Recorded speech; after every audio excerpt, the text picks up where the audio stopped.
ಪ್ರಿಯರೇ, ಇಂದು ಗುರುಪೂರ್ಣಿಮೆಯ ದಿನ. ಸರ್ವ ಗುರು ಪರಂಪರೆಯನ್ನು ಸ್ಮರಿಸಿಕೊಳ್ಳುತ್ತಾ DVGಯವರ ದಿನಕ್ಕೊಂದು ಕಗ್ಗ ಕಾರ್ಯಕ್ರಮವನ್ನು ಪ್ರೀತಿಯನ್ನಿಟ್ಟು ಕೇಳುತ್ತಿರುವ ತಮಗೆಲ್ಲರಿಗೂ ನಮಸ್ಕರಿಸುತ್ತಾ ಇಂದಿನ ಸರಣಿ ಸಂಚಿಕೆ ಕಾರ್ಯಕ್ರಮ 67. ನಾನು ನಿಮ್ಮೊಂದಿಗೆ ಕರುಣಾಕರ ಬಳಕೂರು ಮತ್ತು ಗಾಯನದೊಂದಿಗೆ ವಿದ್ವಾನ್ ಸುರೇಶ್ ರಾವ್ ಅತ್ತೂರು.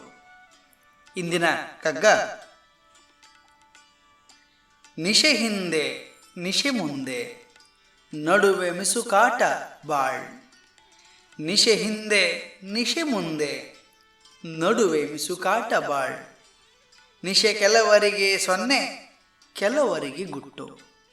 ನಿಶೆ ಕೆಲವರಿಗೆ ಸೊನ್ನೆ ಕೆಲವರಿಗೆ ಗುಟ್ಟು. ಮಸಕಿನಲ್ಲಿ ಭೂತವಂದಿಹುದು ಮಸಕಿನಲ್ಲಿ ಭೂತವಂದಿಹುದು. ದಿಟವು ಆದವಡೆ ಅದರ ಉಸಿರು. ಸೋಕೆದೆ ನಿನ್ನ ಮಂಕುತಿಮ್ಮ. ದಿಟವು ಆದವಡೆ ಅದರ ಉಸಿರು. ಸೋಕದೆ ನಿನ್ನ ಮಂಕುತಿಮ್ಮ. ನಿಶೆ ಮುಂದೆ ನಿಶೆ ಮುಂದೆ ನಡುವೆ ಮಿಸುಕಾಟ ಬಾಳ್. ನಿಶೆ ಕೆಲವರಿಗೆ ಸೊನ್ನೆ ಕೆಲವರಿಗೆ ಗುಟ್ಟು. ಮಸಕಿನಲ್ಲಿ ಭೂತ ಹೊಂದಿರುವುದು ದಿಟವಾದೊಡದರುಸಿರು. ಸೋಕದೆ ನಿನ್ನ ಮಂಕುತಿಮ್ಮ. ಮಸಕಿನಲ್ಲಿ ಭೂತ ಹೊಂದಿರುವುದು ದಿಟವಾದೊಡದರ ಉಸಿರು. ಸೋಕದೆ ನಿನ್ನ ಮಂಕುತಿಮ್ಮ.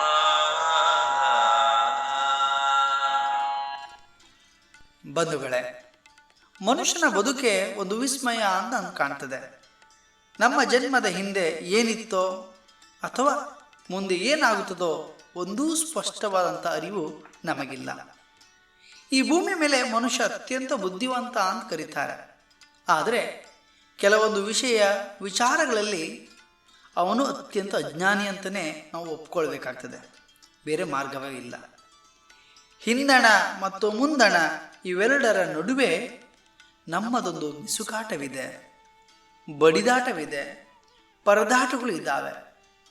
ಕೆಲವರಿಗೆ ಹಿಂದೆ ಏನೋ ಇತ್ತು ಮತ್ತು ಮುಂದೆಯೂ ಏನೋ ಇದೆ ಎಂಬ ಕುತೂಹಲ ಮತ್ತು ನಂಬಿಕೆ. ಮತ್ತೆ ಕೆಲವರಿಗೆ ಏನೂ ಇಲ್ಲದ, ಇನ್ನೊಂದಿಷ್ಟು ಮಂದಿಗೆ ಏನೋ ಇದೆ, ಏನೋ ಒಂದು ರಹಸ್ಯ ಇದೆ ಎಂಬ ನಂಬಿಕೆ ಇದೆ. ಯಾವ ಶಕ್ತಿಗಳು ಇಲ್ಲದೆ ಅದು ನಮ್ಮ ಮೇಲೆ ಪರಿಣಾಮ ಬೀರಲು ಸಾಧ್ಯವಿಲ್ಲ.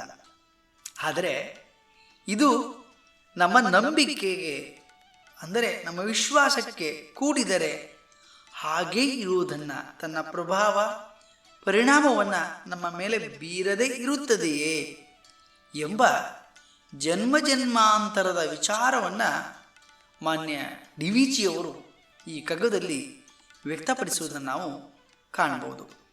ಈ ಭೂಮಿ ಭಾನು ಪ್ರಕೃತಿಗೆ, ಅಂದರೆ ಈ ಪ್ರಪಂಚಕ್ಕೆ ಬರುವ ಮೊದಲೇ ಎಲ್ಲಿ ಮತ್ತು ಏನಾಗುತ್ತದೆ ಎಂಬುದು ನಮಗೇನು ತಿಳಿಯದು. ಅದು ಕತ್ತಲು, ಎಲ್ಲವೂ ಶೂನ್ಯ. ಜೀವನವನ್ನು ಮುಗಿಸಿದ ಅನಂತರ ನಾವು ಎಲ್ಲಿಗೆ ಹೋಗುತ್ತೇವೆ ಎಂಬುದು ಸಹ ನಮಗೆ ತಿಳಿಯದು. ಅದು ಕೂಡ ಶೂನ್ಯ ಅಥವಾ ಕತ್ತಲು. ನಮ್ಮ ಜೀವನ ಈ ಅಜ್ಞಾತವಾಗಿರುವುದರ ಮಧ್ಯೆ ಸಾಗ್ತಾ ಇದೆ. ಕೆಲವರು ಇವೆರಡೂ ಶೂನ್ಯವೆಂತ ಅಭಿಪ್ರಾಯಪಟ್ಟರು. ಮತ್ತೆ ಕೆಲವರು ಇಲ್ಲ, ಅಲ್ಲಿ ಏನೋ ಇದೆ, ಅದು ಕಣ್ಣಿಗೆ ಕಾಣದ ರಹಸ್ಯವಾಗಿದೆ ಅಂತ ಹೇಳಿದರು. ಹಿಂದಿನ ಜನ್ಮ ಮತ್ತು ಮುಂದಣ ಜನ್ಮದ ಬಗ್ಗೆ ಭವಿಷ್ಯವನ್ನು ನುಡಿಯುವವರ ಮುಂದೆ ಕೆಲವೊಂದು ಸತ್ಯಕ್ಕೆ ಹೊರತಾದ ಮಾತುಗಳು ಇದ್ವು. ಅವರನ್ನು ಕಡಾಖಂಡಿತವಾಗಿ ನಾವು ನಂಬಾರದು. ಅಂದರೆ ಕೆಲವರು ಭವಿಷ್ಯ ಹೇಳ್ತಾರೆ, ಅದು ಬಹಳ ಅಪಾಯಕಾರಿ.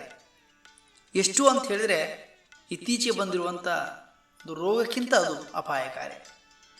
ಅಷ್ಟೇ ಅಲ್ಲದೆ ಅಲ್ಲಿ ಒಂದು ಶಕ್ತಿ ಇದೆ, ಚೈತನ್ಯ ಇದೆ, ಚೇತನ ಇದೆ. ಅದನ್ನು ನಂಬುವುದಾದರೆ ಅದರ ಪ್ರಭಾವಕ್ಕೆ ನಮ್ಮ ಅರಿವಿಗೆ ಬಾರದಂತೆ ನಮ್ಮ ನಡುವೆ ಅದು ನಡೀತದೆ. ಪರಮಚೇತನ ಒಂದು ಇದೆ ಅಂತ ನಾವು ನಂಬಬಹುದು. ನಿಶೆಯ ಹಿಂದೆಯೂ ನಿಶೆಯ ಮುಂದೆಯೂ ಇರುವುದು ಆ ಪರಮಚೇತನ ಒಂದೇ. ಆದರೆ ಅದನ್ನು ಅರಿಯುವುದು ಅಷ್ಟು ಸುಲಭವಾದ ಕಾರ್ಯವಲ್ಲ. ಇದೆ ಇಲ್ಲಗಳ ನಡುವೆ ಒಂದು ದ್ವಂದ್ವ ಇದೆ. ಒಂದು ಗೊಂದಲ ಇದೆ. ಅದನ್ನು ಸೂಕ್ಷ್ಮವಾಗಿ ಗಮನಿಸುವ ಮೂಲಕ ನಾವು ನಮ್ಮ ಜೀವನವನ್ನು ಅರಿಬೇಕು. ನಮ್ಮ ಬದುಕನ್ನು ಏನು ಅಳವಡಿಸಿಕೊಂಡಿದ್ದೀವಲ್ಲ, ಅದನ್ನು ಮುನ್ನಡೆಸಬೇಕಾದ ಸ್ಥಿತಿ ಏನಿದೆ ಅನ್ನೋದನ್ನು ನಾವು ಸ್ಪಷ್ಟವಾಗಿ ಮನಗಾಣಬೇಕಾಗಿದೆ. ಮಸಕಿನಲ್ಲಿ ಭೂತವೊಂದಿಹುದು ದಿಟವಾದರೆ ಅಂತ ಗುಂಡಪ್ಪನವರು ಹೇಳ್ತಾರೆ ಇಲ್ಲಿ. ಅಂದರೆ ನಮ್ಮ ಹಿಂದೆ ಮತ್ತು ಮುಂದೆಯೂ ಆ ಪರಮಚೇತನ ಶಕ್ತಿ ಕಾರ್ಯವಿಧಾನ ಇದೆ ಅಂತ ಆಯಿತು. ಅದನ್ನು ನಂಬಿದರೆ ನಂಬು, ನಂಬದೇ ಇದ್ದರೂ ಬಿಡು. ನಂಬುವುದು ಮತ್ತು ನಂಬದೇ ಇರುವುದು ಇವೆರಡು ಸ್ಥಿತಿಗಳು ನಿನ್ನ ಭಾವಕ್ಕೆ, ನಿನ್ನ ಭಾವ ಪ್ರಪಂಚಕ್ಕೆ ಬಿಟ್ಟಿದ್ದು, ನಿನ್ನ ನಂಬಿಕೆಗೆ ಬಿಟ್ಟಿದ್ದು. ಎರಡೂ ಸ್ಥಿತಿಗಳಲ್ಲಿಯೂ ನೀನು ಶಾಂತನಾಗಿ ಮತ್ತು ನೆಮ್ಮದಿಯಾಗಿ ಇರಬಹುದು ಅಂತ ಇಲ್ಲಿ ಕವಿ ಹೇಳ್ತಾರೆ. ಬಂಧುಗಳೇ, ಇನ್ನೊಂದು ಕಗ್ಗದೊಂದಿಗೆ ನಾನು ನಾಳೆ ಭೇಟಿಯಾಗುತ್ತೇನೆ. ಅಲ್ಲಿಯವರೆಗೆ ನಮಸ್ಕಾರ. ಆರೋಗ್ಯದ ಬಗ್ಗೆ ಬಹಳಷ್ಟು ಕಾಳಜಿಯನ್ನು ವಹಿಸಿ. ಆರೋಗ್ಯವೇ ಭಾಗ್ಯ. ಧನ್ಯವಾದಗಳು.